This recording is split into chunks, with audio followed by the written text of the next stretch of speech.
Hi everybody, this is the second video in our planning instruction module, and if you guys remember in the first video we really talked about taking into account your learners' needs when you guys are actually doing your lesson planning, and specifically how you guys should let the learner skills dictate where instruction should begin.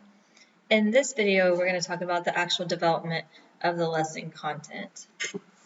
So our objectives are here on the left, and then for our agenda, we are going to talk about key and anchor rules. We're going to talk about teaching examples, and then we're going to wrap it up with generalization. So first, let's talk about what we mean by key/anchor rules.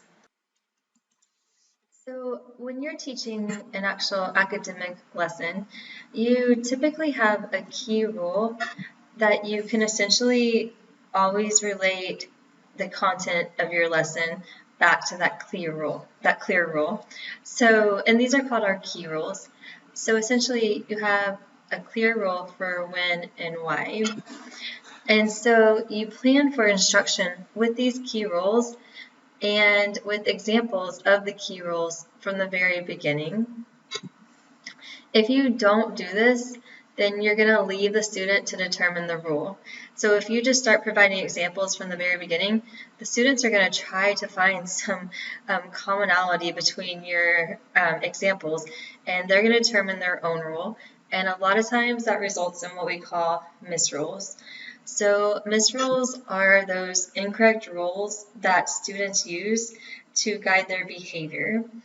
And they're typically enhanced by poor instruction.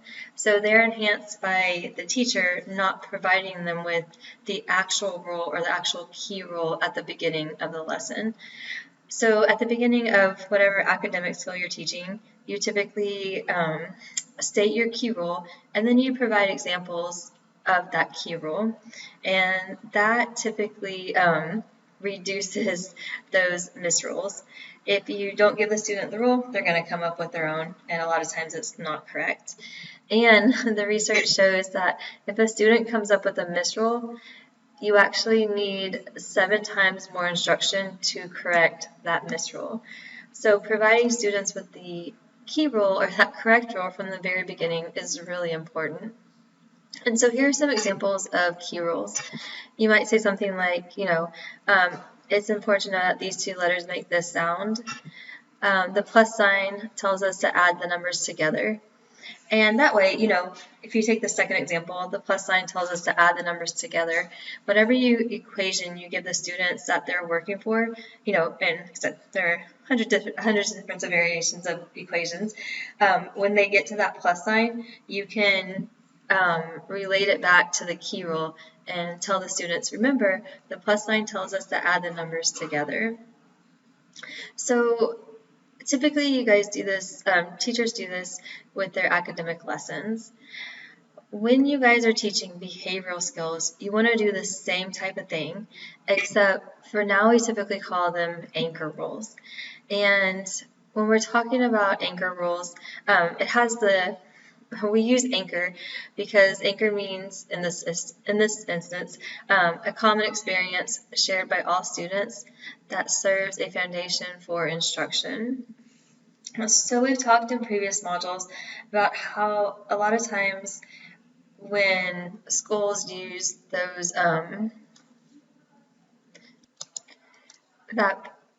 positive behavior instruction and support, they typically have some kind of key rules that are school-wide. So respect yourself, respect others, respect property. And these are the rules that you want to use as your anchor rules. And that allows you to actually teach behavioral examples of these anchor rules. So for example, respect yourself definition means keep yourself safe and continue to learn. And that way, in your classroom or when you're specifically interacting with the students, you want to teach them, appropriate examples of these anchor rules. So walk, eat your own food, follow directions. With respecting others, we have stay to the right, use an inside voice, raise hand to speak. So basically your anchor rules are typically going to be school-wide, and then you're going to create some examples or some kind of specific rules or examples of these anchor rules to teach in your classroom. Anchor rules are really good to use because of these three things right here. First of all, they cover a full range of challenging behaviors. So whatever behaviors, appropriate behavior skills, whatever challenging behaviors you see your kids engage in, and whatever appropriate rules you want to have, it will typically cover all of those. Second, it covers challenging behaviors in different contexts. So for example, respect yourself, you can relate that to a rule in the hallway, a rule in the cafeteria, a rule in the classroom, and things like that. And then it also provides a common language for novel behaviors. So you might see one of your learners engage in a challenging behavior, but to correct them, you don't actually have a rule for that behavior in your classroom. But you can always link those challenging behaviors that you see that you don't have a rule for to one of your anchor rules. So that's really awesome. You can remind them that what they're doing, even if it's not a rule in your classroom, what they're doing isn't respecting themselves, or isn't respecting others, or isn't respecting property. And it kind of gives you that common language for those novel behaviors that you didn't cover with your behavioral examples or your rules in your classroom. All right, so now let's talk a little bit about teaching examples. Now your book talks a little bit about actually taking the time to write out a lesson plan, and he says that he doesn't argue for or against it, but he does argue for having a quality plan when you go in to teach, whether you've actually formally written it down or not. And he does mention, some teachers always write out their lesson plans, some only do it when they're getting observed, some never do it because they've been teaching the same lesson for 20 years, and so on. I can tell you guys that for me, I used to not write out my lesson plans, but I do if I have the time, and it's very time consuming, so that's why people don't do it. But I noticed that whenever I go in and actually plan out my lessons, I can actually, it helps me so much when I actually go in to teach. Because if I planned everything out beforehand, formally planned it out and formally written it down, I know why I'm putting this video in the module and why I'm putting this website and what objective it refers to and things like that. And it just seems like my modules flow better, and I hope that you guys understand why that content is in there. And it's always kind of a work in progress. You do what you can 1 year. When the class comes back around, you tweak your assignments and things like that. But I have found that if I take the time at the beginning and actually formally write out my lessons and what I want to talk about and things like that, that it just helps me so much within my lesson. And within my class. And it also helps me in the future. So I put in a lot of time on the front end, and it actually helps me out in the long run. Because especially at the college level, a lot of times we teach one class, but we teach a bunch of classes, but we'll teach classes every fall and different classes in the spring. So if we teach a class in the fall, we have a whole year before we teach that class again. And same with you guys that teach grade school or want to teach grade school. You typically have the same kids for the whole school year. So when you teach that lesson at the very beginning, the next time you're probably going to teach that same lesson is going to be next year to a different group of students. So actually getting in there and formally writing out your lessons, it helps you the next year when you come back because you already have everything done. You don't have to go back in there. You can look at how things relate, why you plan things that way. Also, some advice, I would highly suggest that after you guys, teach your lesson, that you go back to your formal lesson plan that you wrote down and you write some notes. So talk about, did this example work? Did this example not work?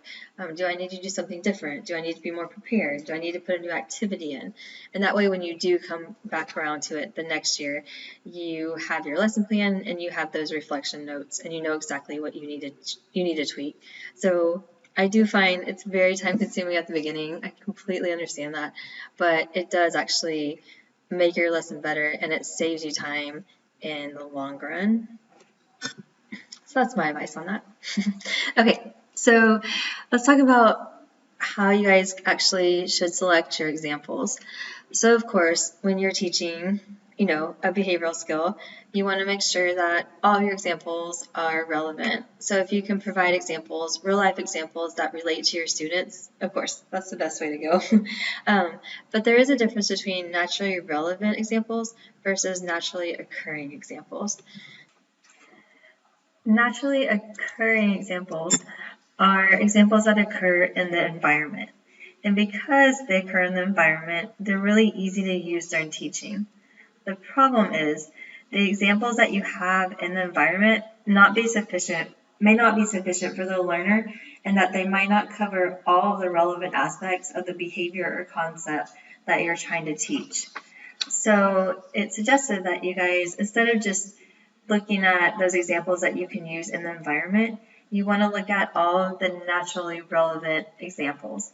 So naturally relevant examples are naturally occurring examples plus a range of other very real examples. And so to actually pick out your naturally relevant examples, we look at what we call the instructional universe. So this is the full range of settings and conditions under which the skill may be necessary.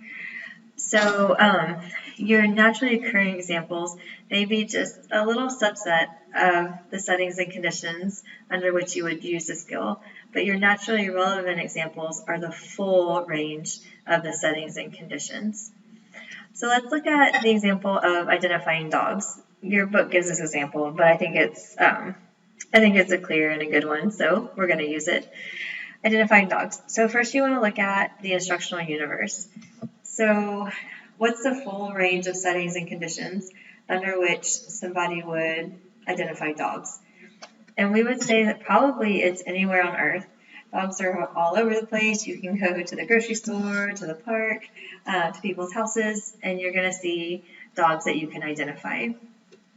And so when we think of examples, it's really unrealistic to think of teaching the students to identify every single dog breed. There are just so many, it's going to get so confusing, it's kind of crazy. So you want to look at the key features, and you want to kind of categorize or take your relevant features and categorize them.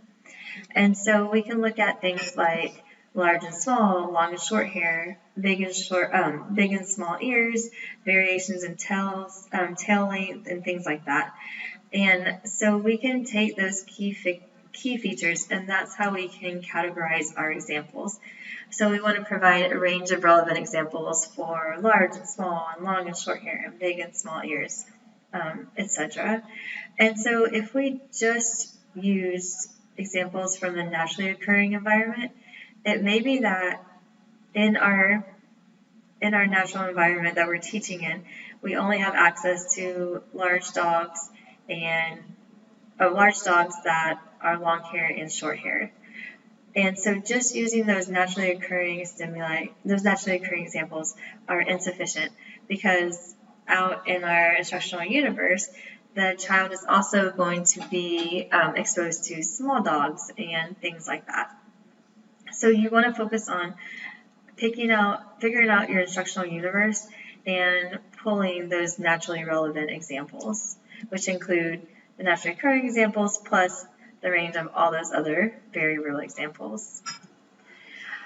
All right, here's a more behavioral example for you guys, also from your book, but I think it's a good one.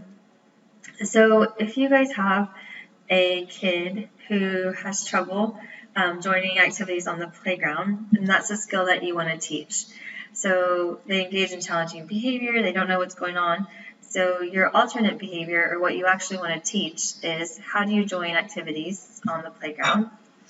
So skill, joining activities on the playground, and our instructional universe. So we want to think of what's our full range of settings or conditions under which the skill might be necessary. And it's probably just going to be necessary on the school playground, probably not in any other context. So our instructional universe is a school playground. And so now we're going to look at our key features. It is unrealistic to teach every single game. There's a lot of games here, and to pull examples from every single game, there's a lot of games, students make up their own games and things like that. So we can take our key features and we can actually categorize all these games by the process used to enter or join the game. So when we do that, we have 4 main categories. We have activities that require verbal request to enter, activities that require waiting in line, activities that require you to wait for the end of the game, and then activities that can be entered into without waiting or requesting. So you can see here we have 4 categories here, so we would need an array of examples from these 4 categories, which makes it easier when you do it like that as opposed to teaching every single category. So look at your relevant features, categorize whatever it is that you're teaching, and use those categories to provide those examples. So we want that range of relevant examples from within each activity. And whenever you guys teach, remember you want to have your rules. So remember, think about our key rules. So, if we take our playground example, you would want to go through and have the kids kind of use these rules. So identify the activity that you want to engage in. Ask yourself whether it can be entered with a wait line or a request. If yes, then you can enter it. If not, determine whether the activity requires a wait line. If yes, move to another line. If no, determine if the activity requires an immediate request or waiting for the end of the game to ask. If it's an immediate request, then make the request. If it requires waiting, then wait for the end of the game. And you would also want to use this rule when you provide your examples from each category during your instruction. Okay, and here was just another example that's kind of a little bit more behavioral as well. So we have Jamal's team, which is mom, dad, Jamal, etc. And they decided that they wanted him to ask for a break within the following activities. So our instructional universe is going to be in school and the activities with the number of peers, activities at home with family members, and activities in the community, soccer, tennis, with different coaches and peers. So that's our instructional universe, and then you would want to provide, your key rules and your relevant examples for each of these categories. Okay, so you've gone through, you've selected your examples, what you want to talk about. Also, I think I know your book mentions this, but I want to mention as well. With your examples, you want to provide positive examples or what the kid should do, and then you also want to provide what we call negative examples or non-examples. So what the kid should not do in that situation. So examples and non-examples as well. Okay, so once again, you've gotten your examples, but and you don't want to just present them in random order. That doesn't help your students. So how you actually sequence them is really important. And what you should typically do is that you should vary your examples, and the information that varies are going to be irrelevant features. So your book gives this example right here, and I think it's pretty basic and easy to talk about, so I just wanted to expand on this one. But he talks about how he's teaching the kids what an osh is. And usually, you're going to give them the rule of what an osh is at the beginning, but he doesn't in this example. And so he shows them this first picture, and he says, this is an osh.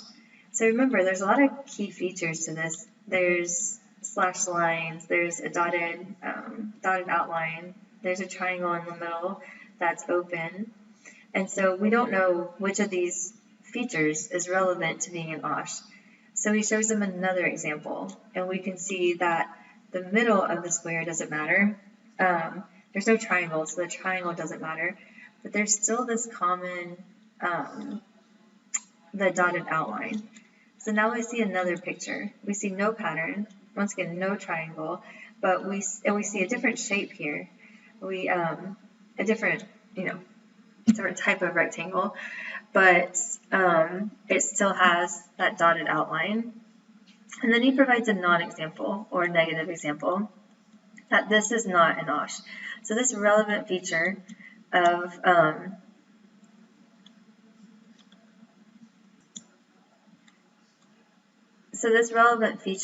the dotted line is not in here. So we know that's important. And then he gives another example of what is not an OSH. And we have the dotted line, but it's not a rectangle. So we know our two key features, and then he gives another an example of an OSH. So he has example, example, example, non-example, non-example, and example. And we can tell by the end of it that the two key features of an OSH are this dotted outline and it being a rectangle. So that's what you want to do with your examples. You want to essentially do your examples to where you change one irrelevant feature with your examples, and then your non-example, you're going to change a relevant feature. And you typically want to provide a couple of examples before you provide your non-examples, and then end the lesson with an actual example. So here are just some key features of, sample selection and sequencing. So you want to select the minimum number of teaching examples that sample the range of stimulus and response variation in the instructional universe. So identify your instructional universe, get your key features, do your categorization, and then select the minimum number of teaching examples from each of those categories in your instructional universe. You want to select examples with equal amounts of new information. You want to select examples that vary irrelevant stimuli. So remember what he did here. He went from this OSH to this OSH, and he took away, so the patterns in the middle of the rectangle didn't matter, so he changed it here. The triangle didn't matter, so he changed it here. So he's changing irrelevant stimuli, which is what you want to do with your examples, and that lets the student know, okay, there's this feature that changes, so I know that's irrelevant, but there's this feature that stays the same between all these, so I know that that's starting to be a relevant feature of this concept. You want to select examples to teach learner what not to do as well as what to do, and you always want to, so always start off with a couple of examples of what to do, then what not to do, and then end your lesson with what to do. Select examples that include significant excitations and teach explicitly, and then select examples that are logically feasible. All right, and I have this from your book. I thought it was really good because I think it's more behavioral than the OSH example. But if we go back to our playground, so this is an example of an analysis of the instructional universe to select teaching examples for anger and frustration control. So basically, you have a kid who gets angry on the playground and engages in aggression. And so our instructional universe is just the whole playground, everything that occurs on the playground, all activities, all games, all conversations. So once we have our instructional universe, we can look at our key features and we can categorize those. So we have our categories right here. We have that the student called a name or challenged, the student's personal space is violated, the student wronged or disrespected, and the student doesn't like something that happened to him or her. And you can see that we have examples of each of these. So we have, the student was called a name or was challenged. So an example is an unwelcome verbal statement is directed at the student. And then we have variations and example. So they could call, that verbal statement could be a single name, an insult, a threat. It could be by an individual, a group. It could be to the face or indirect. The appropriate response is to ignore, ask to stop, and ask the teacher. And potential errors would be that the appropriate challenges seen as threats. And then, we have students' personal space is violated. So examples would be pushing, cutting line, bumping against, all those things that have happened that have violated the student's personal space. Variations would be physical or not physical. And then appropriate responses would be to walk away, ask to stop, or tell the teacher. And so you guys can go through all these and look at your examples. And you want to provide relevant examples from each of these categories. And so yeah, that just gives you guys another example of something that's a little bit more behavioral. Okay, once again, as in the first video, I showed you guys a checklist. This is the checklist at the end of this, the module for this chapter. Sorry, the chapter for this module. And I just like these. I think they're good. I think you guys can print them out and just make sure that, you know, when you're planning your instruction, you have everything that you need. So with regards to planning instruction for the lesson, make sure that you guys have identified the instructional universe. You have teaching examples that have been selected to sample the full range of the instructional universe. You teach the basic rules before the exceptions. You teach exceptions and potential errors. So you make sure that you model those and explain those.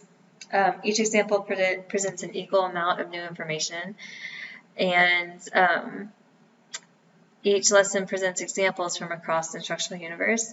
The examples randomly vary irrelevant features.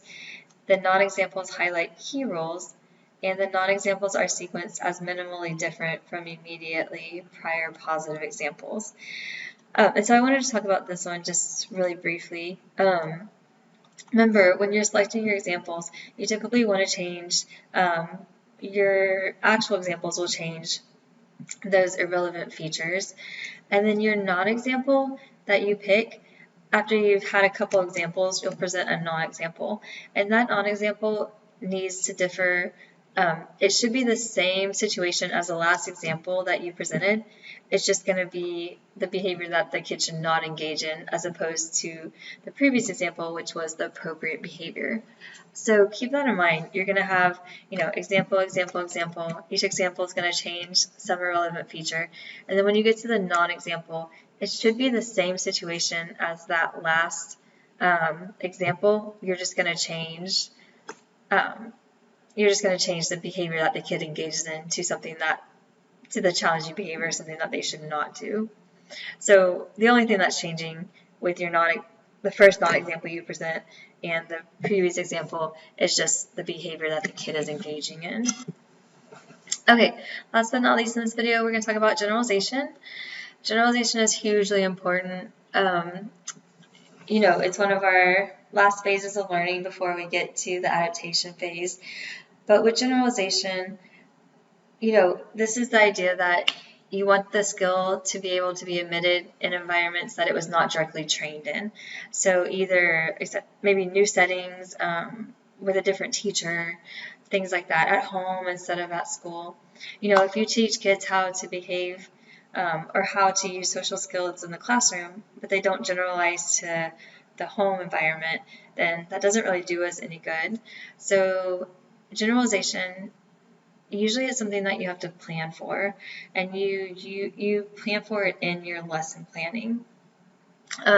You don't just want to kind of hope that it generalizes, and it may. Some kids it does generalize, but you know, a lot of kids it doesn't, especially with our kids with disabilities. You really shouldn't probably assume that it generalizes. We typically don't find that. So generalization is something that you have to plan for, and it's more efficient if you plan for it at the very beginning. So before you teach, you want to make sure the examples that you select, that's one of the reasons why it's so important to select them from the whole instructional universe, because the more you can get, the more examples you have from those contexts that are relevant, the more likely it is for the behavior to generalize. Whenever you're teaching, you can make the training setting look and feel like the natural setting. As the more you can make the natural setting and the training situation the same, the more likely it is the kid is going to engage in the behavior in the natural setting, even though you didn't train it in the natural setting. So you want those two settings to be as similar as possible. If you can train in the natural setting, great, do that. That's awesome. If you can't and you have to contrive it, make sure that it looks as similar as possible to the natural setting. You also want to teach skills that are likely to be reinforced by others naturally. So when you're picking an appropriate behavior to teach, you want to make sure that that behavior is just going to be naturally reinforced by other people. And that way it will be more likely to be emitted in different environments and more likely to be maintained as well. You know, if you teach a behavior that nobody's going to reinforce in the natural environment, then the kid's probably not going to engage in that behavior in the natural environment because they're not going to get reinforced for it, so it's not going to be maintained. You want to make sure you involve a number of adults during training. So the more adults that you can involve, the more likely it is for that skill to generalize, because they learn that it's not just specific to that one teacher, that this is a behavior that they need to engage in the presence of lots of different adults, and therefore it's more likely to generalize. And then you also want to make sure that you continue training long enough to achieve that mastery. During teaching, you want to make sure that you use authentic examples within role plays. You want to make sure that you infuse those naturally occurring reinforcers, so that way when they get into the real world, they'll recognize that somebody's actually reinforcing them. You want to teach a range of useful skill variations in more than one way. So you don't just want to teach them one way to respond to maybe a kid that's getting in their space or something like that. You want to teach them multiple ways to respond, so that way you don't get this kind of robotic rote responding. And involve others likely to be encountered in the natural setting. So, you know, we talked earlier about making sure you have a number of adults. If those adults are actually in the natural setting, then that's great. That promotes generalization. It's more likely that the skill is going to generalize. So that's ideal. I don't know if you can actually do that or not, though. It depends on, you know, the school you're at and things like that. And then after teaching, you want to make sure that you encourage and incentivize students to display the skill. So you want to set traps to facilitate desired behavior. Set traps to see if they're going to engage in the behavior, and then when they do, make sure that you reinforce it. So encourage them to behave appropriately, to ask for their space, and things like that. And then you want to, like I said, reinforce appropriate behavior when it occurs in the real world. If you can catch that kid engaging in the correct behavior in a novel setting in the real world, reinforce it. That's what maintains that skill. And then you also want to enlist a variety of others to prompt and reinforce the skills as well. That way you have more eyes on the kid, and you're more likely to be able to catch the kid when he does the correct thing and reinforce it. So making sure that you involve others, make your setting as similar to the natural environment as possible. Train in the natural environment if you can, and then when the kids actually, after you've taught the skill, make an effort to kind of catch the kid doing it in the natural environment and reinforce that. Get other teachers on board, so that way, if the kid engages in an appropriate social skill during science class, if you teach math and they engage in the appropriate skill during science class, the science teacher can catch it and reinforce it. All those things are great to increase the appropriate behavior that you're teaching and maintain it. Okay, I kind of mentioned this, I think, a little bit in the last slide, but you can encourage behavior with prompts. And we've talked about different ways to prompt kids in the last module. We talked about, those nonverbal prompts, the verbal prompts, and things like that. So those are things that you guys can do to remind the kid to engage in the correct behavior and prompt him to engage in the correct behavior. The timing of the prompt matters, so you want it as close as possible prior to the desired behavior. Prompts are antecedent strategies, so they should occur before the behavior occurs. So provide the least amount of prompting necessary to predict success. So if the kid, just needs a nonverbal prompt and doesn't need you to actually do that pre-correction, then just do the nonverbal. You want to make sure that you set traps for the kid, essentially. So sometime in the real world, set a trap for him to engage in the correct behavior, and then you can see if he does, and you're right there, and you can catch him. You can catch him doing the right thing. If you have to provide larger prompts, you can use frequent signals, reminder notes on desk, coaching a response, and things like that. And the key here is to find a way to make the student successful in the natural setting. So everything that we're doing, picking out your instructional universe, making sure you have all of those relevant examples, making sure that you make your situation as close to the natural setting, your training situation as close to the natural setting as possible, making sure that you have different adults that come in during the training and things like that are all ways to help the student be successful in the natural setting. So making sure that you provide those examples, making sure that you plan for generalization. Our goal, making sure that they engage in the correct behaviors in the natural setting. All right, guys, so that's it. We talked about key and anchor rules. We talked about teaching examples, so lesson planning, selecting examples, instructional universe, and then sequencing examples. And then we wrapped it up with generalization and prompts. So thank you guys so much for listening, and please let me know if you have any questions.